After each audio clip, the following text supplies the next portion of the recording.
I'm Phyllis. I live in my van. Hello, my tribe. I just met Brian here. He's very nice, and he agreed to talk to us on camera. Would you introduce yourself and tell you why you're here at this Flying J? My name is Brian Elliott. I am a over-the-road kind of RV transporter, and I use truck stops a lot for my resting spot for the night, and here I am. Great. So tell us about how you found out about this kind of job. Well, I was a structural line worker for 33 years in California, and my wife and I were traveling the country after we retired in our camper, and I kept seeing these trucks with brand new campers on them with their DOT placards on them, and so I looked them up and got in contact with them, and it's super easy. You just go up to Indiana. That's where they make all the trailers, and I deliver them to anywhere in the lower 48. Do you enjoy doing that? That's a lot of fun. Yeah, something to do? Yeah. Were you bored in retirement, or just to supplement your retirement income? Or both? Yeah, kind of both. My retirement's not bad, but this helps with better vacations. There you go. Vacations are important. Yeah. So you got a commercial driver's license? I am not a CDL driver, so you can do this. Oh, okay. You can do this with a non-CDL driver, but I have an endorsement on my license to be able to work over the road with trailers. What do you call that endorsement? In Tennessee, it's called a Class F. Really? I've never heard of that. I haven't either. So. Is it hard to get? Yeah, you just take a test, and Not a big deal. Took me like 30 minutes. Is there a driving test? You have to pull a trailer in? No. It's just a written test. And I had to get my truck registered for 26,000 pounds with a commercial plate. Okay. Well, that's important to know. Yeah. Because a lot of nomads are looking for supplemental income. Okay.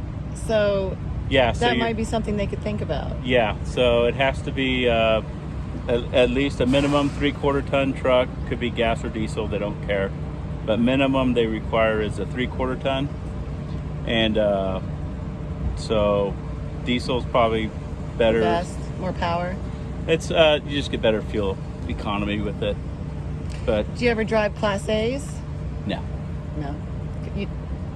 Is that just your preference, or? You mean the Class A motorhomes? Yeah, yeah. We do have, the company I work with does have, it's a division called Drive Away, where you go up there and you can actually buy a tow vehicle and hook it up to the Class A and travel with it.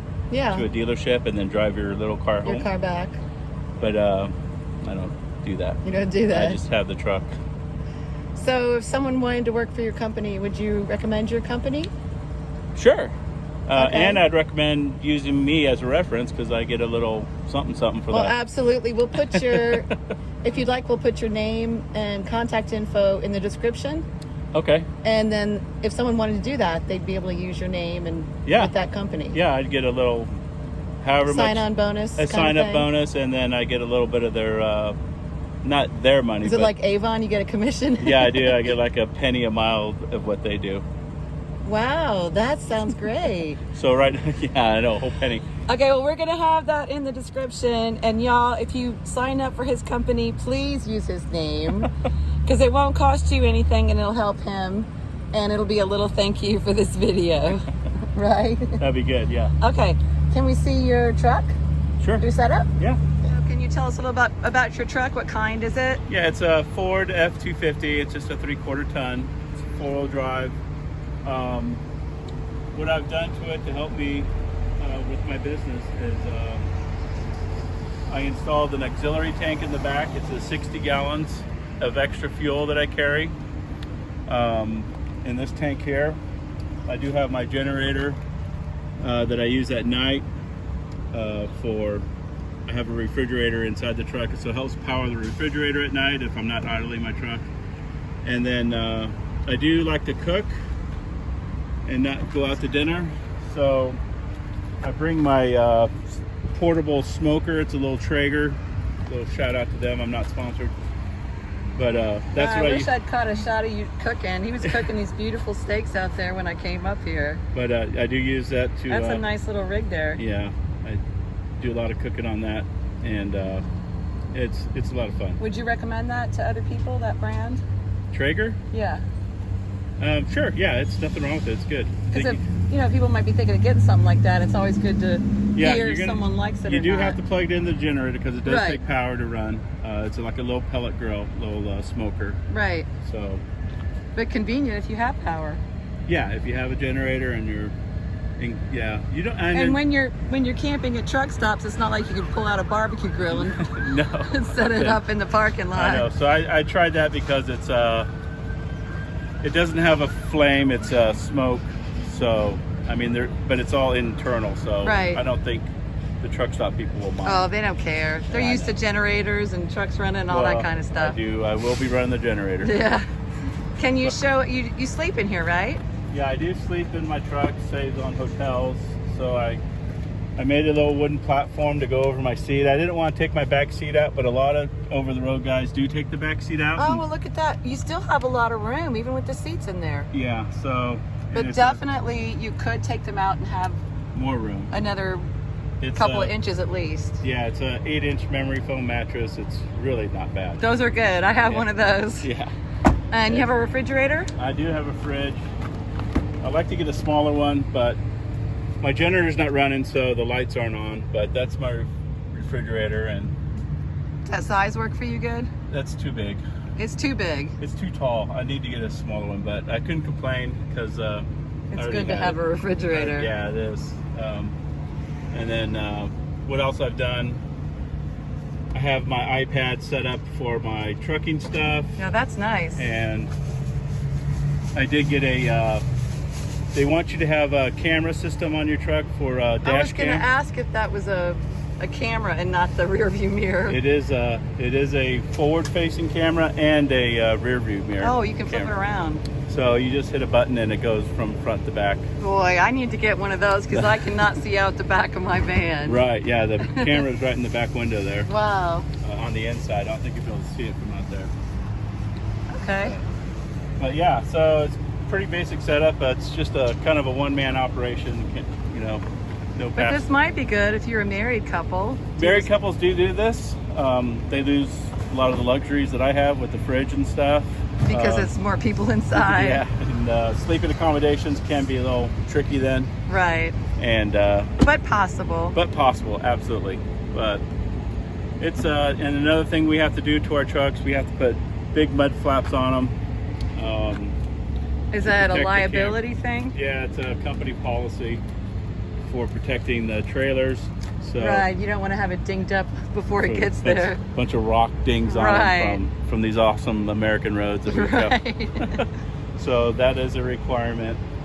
And I mean, basically that's the only requirement are the rock guards on the bottom, getting your truck registered for 26,000 pounds, and getting your license. Do they have a requirement on the age of your vehicle? Like yeah, if I had an 85, do they? Yeah, they would have. I mean, it'd have to be in exceptional shape, but yes, they do kind of have a age restriction. I think it's 10 years. I see. Yeah. Okay, that's not bad though. But if you had something, you'd have to just show it to them and they'd approve it or not. Okay. So good to know. Is there anything else they should know? Well, that's the only requirement is the rock guards, your license, and the registration. Now, all this other stuff you don't need to get started. But that rear view camera would really come in handy, especially when you're towing something really long. Yeah, so they do require the dash cam too. So the dash cam, but the auxiliary tank, that's all stuff that you can get after you've started, made a little bit of money, and then you can start getting your truck set up. Invest in your business, so to speak. Exactly. Great. Well, thank you so much. I really appreciate it. No problem. And good luck with your channel. Thank you very much. Bye. Bye. If you do talk to your viewers about joining. Well, just in case you say something that I might miss. And once they get it, the very first thing you should spend your money on, once you've made a little bit of money, is investing in an auxiliary tank. The more fuel you can carry, the longer you can drive, and you can find cheaper fuel that way. Right. Oh, is there a time limit on getting the trailer to destination? Do they tell you within have to reasonable. Be there? Okay. You can't like if I'm going south, like if I go to Indiana, I live in Tennessee, and if I'm going to Florida, I can go from Indiana to my house and I'll stop. I'll put the trailer on my property, and then I'll get up the next day. That way I don't have to spend the day on the road or off the road. Right. But like if it's like some dealerships where you go to deliver, they don't accept on the weekend. Oh, okay. So like if I went home for the weekend knowing that the dealership wasn't going to be open during the weekend anyway, then I can leave Monday and finish my route. Plan the timing. Yeah. So. Okay. Great. So I do work for Horizon Transport. As everyone who drives for Horizon Transport is an independent contractor.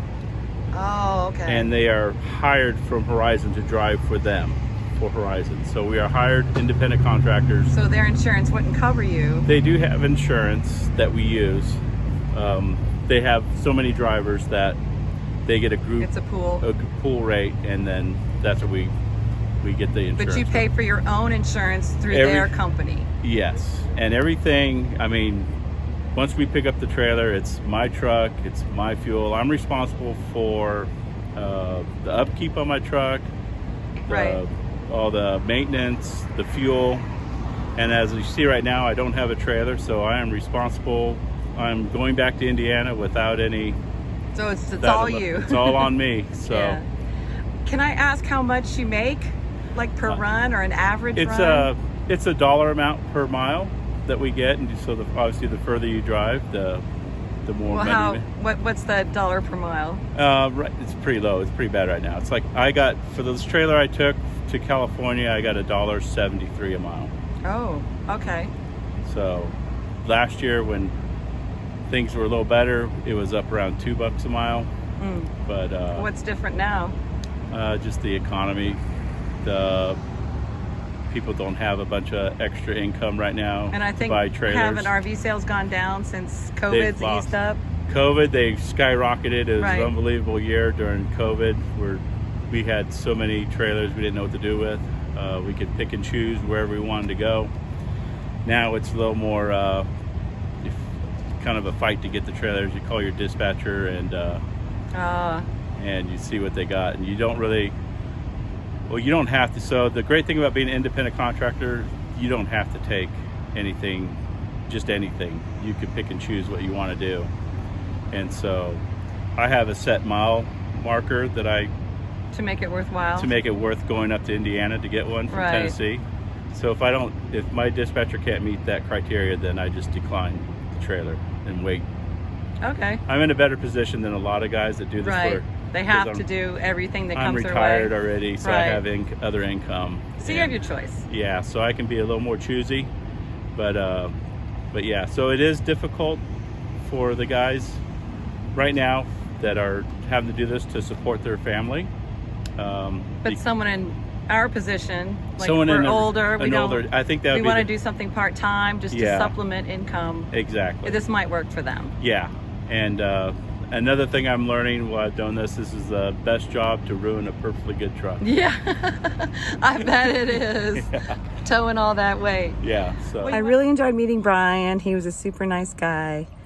And if you consider working for his company, please use his name so you can get a bonus. Love y'all. Bye.